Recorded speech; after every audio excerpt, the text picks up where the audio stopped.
جب میرے اور آپ کے نبی علیہ السلام کی عمر 40 برس ہوئی تو اب وہ فیصلہ، وہ امر مکمل ہونا تھا جس کے لیے اللہ کے نبی علیہ السلام مبعوث ہوئے، کہ اللہ نے اپنے نبی کو جس کام کے، جس مقصد کے لیے بھیجا تھا، اب وہ مقصد پورا ہونا تھا۔ جب 40 برس ایک دن ہو گیا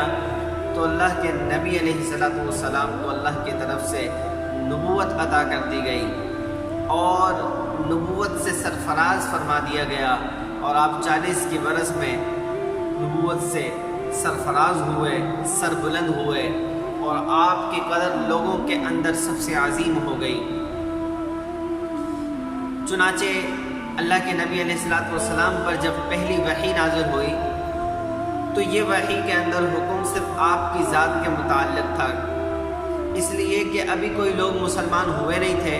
علی الاعلان تبلیغ کا حکم نہیں تھا، کیونکہ کفر کا راج تھا، جہالت کی فضائیں عام تھیں، کفر کا راج تھا، جہالت کی فضائیں عام تھی، لوگ اپنی آباء و اجداد کے دین کو چھوڑنے کے لیے تیار نہ تھے، ان پر مر مٹنے کے لیے تیار تھے، لیکن اپنے آباء و اجداد کی جو بت پرستی والا دین تھا اس کو چھوڑنے کے لیے تیار نہ تھے۔ اس لیے جو پہلی وحی نازل ہوئی، ابتداءً جو وحی نازل ہوئی، اس میں اللہ کے نبی علیہ السلام کو آپ ہی کی ذات کے متعلق حکم فرمایا گیا۔ پھر کچھ عرصہ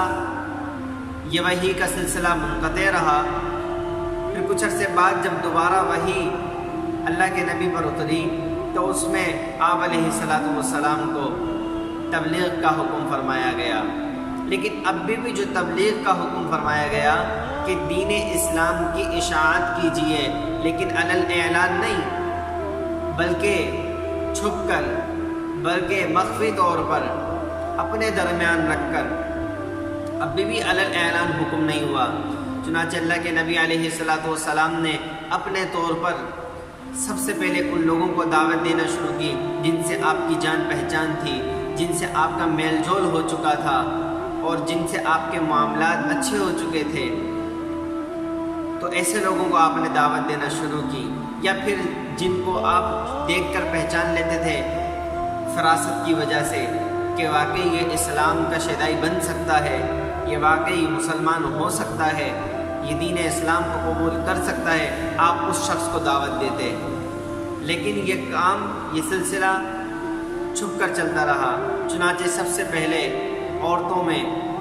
آپ کی ازواج مطہرہ میں سے جو سب سے پہلی زوجہ ہیں، یعنی حضرت خدیجہ رضی اللہ تعالی عنہ، وہ آپ پر اسلام لائیں۔ آپ نے اپنی بیوی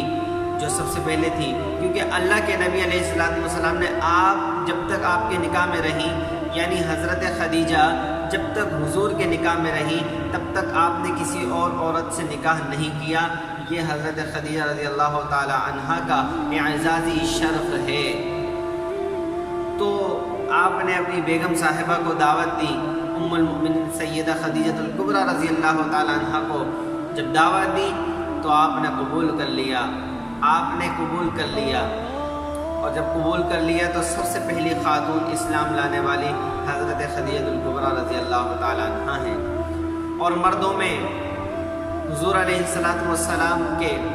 اور مردوں میں جو دوست تھے حضرت ابوبکر صدیق رضی اللہ تعالی عنہ، وہ اسلام لے آئے۔ جب اللہ کے نبی نے انہیں اسلام کی دعوت دی تو انہوں نے بلا سوچے سمجھے، بنا کچھ کہے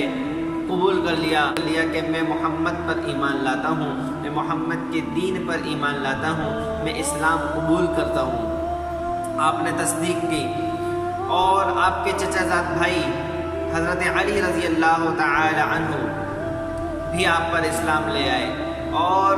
آپ کے متبنہ یعنی حضرت زید بن حارث رضی اللہ تعالی عنہ آپ پر اسلام لے آئے۔ یہ ابتداً 4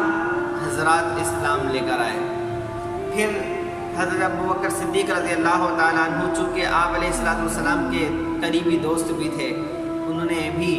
چھپ کر اپنے طور پر اپنے دوسرے ساتھیوں کو دعوت دینا شروع کی۔ اس طرح پھر آہستہ آہستہ لوگ اسلام میں داخل ہوتے رہے۔ 3 سال تک یہ چھپ چھپا کر دعوت اسلام، تبلیغ اسلام چلتی رہی۔ 3 سال تک یہی سلسلہ چلتا رہا کہ مخفی طور پر دعوت اسلام دی جاتی رہی۔ جب 3 سال کا عرصہ گزر گیا تو اللہ کی طرف سے پھر پیغام آیا کہ اب علل اعلان لوگوں میں دعوت دو۔ اللہ کے نبی علیہ السلام تیار تھے، آپ نے حکم کی تعمیل کی، لہٰذا آپ صفا پہاڑی پر چڑھ گئے۔ صفا پہاڑی پر چڑھ کر آپ نے عرب کے قبیلوں کو، مکہ والوں کو، عرب کے قبیلوں کو نام لے لے کر پکارنا شروع کیا اور سب کو پکار کر بلایا۔ لہٰذا جب سارے قبائل حاضر ہو گئے تو اللہ کے نبی نے فرمایا، اولاً یہ بات کی کہ اگر میں تمہیں خبر دوں کہ غنیم کا لشکر تم پر حملہ آور ہونے والا ہے اور قریب ہے کہ وہ تم پر لوٹ مار اور غارت گری مچا دے، تو کیا تم میری تصدیق کرو گے؟ تو سب نے ایک زبان ہو کر کہا کہ بے شک آپ صادق الامین ہیں اور ہم آپ کی تصدیق کریں گے، ہم آپ کی تصدیق کریں گے، کیونکہ آپ نے کبھی بھی اس سے پہلے جھوٹ نہیں بولا، آپ نے ہمیشہ سچ کہا اور کبھی کسی کی امانت میں آپ نے خیانت نہیں کی، آپ نے بالکل درست کہا۔ تو اللہ کے نبی نے فرمایا، میں خدا کو گواہ کر کے کہتا ہوں، میں خدا کی قسم کہا کے کہتا ہوں کہ تم نے اگر اپنے باطل عقیدے کو نہ چھوڑا، تم نے اپنی بت پرستی کو نہ چھوڑا، اپنے آباء و اجداد کا جو دین بت پرستی والا ہے تم نے اسے ترک نہ کیا، تو یقین جانو ان قریب تم پر اللہ کا عذاب آنے والا ہے، تم پر اللہ کا عذاب آنے والا ہے۔ میں محمد الرسول اللہ ہوں، مجھے اللہ نے تمہاری طرف پیغمبر بنا کر بھیجا ہے، ربی اور رسول بنا کر بھیجا ہے، اور میں آخری نبی ہوں، اور میں تم پر دنیا اور آخرت کی کامیابیاں لے کر آیا ہوں، تمہارے پاس میں دنیا اور آخرت کی کامرانیاں لے کر آیا ہوں، لہٰذا اپنی بت پرستی کے دین کو چھوڑ کر اسلام لے آؤ۔ جب یہ سننا تھا کفار مکہ کی، قریش مکہ کی عداوت شروع ہو گئی، دشمنی شروع ہو گئی اور دشمنی برپا ہو گئی، لہٰذا سب سے پہلے گھر ہی سے مخالفت ہوئی۔ ابو لہب نے آپ کے منہ مبارک پر تھوکا بھی، تھپڑ بھی مارا، اور اس طرح دوسروں نے بھی لان تان کیا، گھر سے مخالفت شروع ہوئی۔ دوسروں کا دروازہ تو کھلنا تھا مخالفت کا، لہٰذا آپ ابو طالب کے پاس گئے جو آپ کے مہربان چچا تھے، ان کے پاس گئے اور کہا کہ آپ اپنے بھتیجے کو سمجھا لیجئے، وہ ہمارے بتوں کو برا بھلا کہتا ہے اور ہمیں بولتا ہے کہ میں نبی بنا کر بھیجا گیا ہوں، میں آخری نبی ہوں، تمہارا دین جھوٹا ہے، تم باطل عقیدے پر ہو، اور تم اگر باز نہ آئے تو تم پر اللہ کا عذاب آنے والا ہے، یہ کیا باتیں کرتا ہے، اسے سمجھا لو، نہیں تو ہم سے برا کوئی نہیں ہوگا۔ اس طرح کی باتیں ہوئیں، چنانچہ پھر بھی اس طرح کی باتیں ہوئیں۔ ابو طالب چونکہ مہربان تھے اپنے بھتیجے پر، لیکن اللہ کے نبی علیہ السلام تو اللہ کے حکم کی تعمیل کے شیدائی تھے،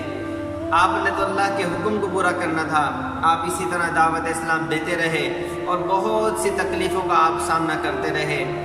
اور بہت سی تکلیفوں سے گزر کر آپ لوگوں کے اندر دین اسلام کو پھیلاتے رہے، اور اب یہ وہ وقت تھا کہ آہستہ آہستہ لوگ اسلام میں داخل ہونا شروع ہو گئے اور لوگ اسلام میں آنے لگ گئے، جس سے کفار مکہ کی،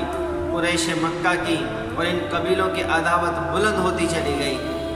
اور بلند ہوتی رہی۔ تو یہ میرے اور آپ کے نبی ہیں جنہوں نے اپنی زندگی کے اندر لوگوں کی بھلائی کے لیے، لوگوں کی اچھائی کے لیے کہ وہ ایک اللہ کو ماننے والے ہو جائیں، کفر سے بچ جائیں، شرک سے بچ جائیں، برائی سے بچ جائیں، گمراہی سے بچ جائیں، بت پرستی سے بچ جائیں اور ایک اللہ کو ماننے والے بن جائیں۔ جب اللہ کا یہ حکم آ گیا کہ اب آپ لوگوں میں علل اعلان دعوت دیجئے، تو آپ پیچھے نہیں ہٹے، پھر آپ پر تکلیفیں بھی آئیں تب بھی پیچھے نہیں ہٹے، آپ پر بڑی مشقتیں بھی آئیں تب بھی پیچھے نہیں ہٹے، اور یہ اللہ کے نبی کے عظیم صفات ہیں کہ حکم کی تعمیل کرنا اللہ کی نبی ہی کے لائق تھا، اللہ کے نبی ہی اس بات کے زیادہ حقدار تھے کہ پورے حکم کی تعمیل کریں۔ اللہ تعالی ہمیں اپنے نبی علیہ السلام کی سیرت سے سچی محبت نصیب فرمائے اور انہی طریقوں پر، اللہ کے نبی علیہ السلام کے طریقوں پر ہمیں چلنے کی توفیق عطا فرمائے۔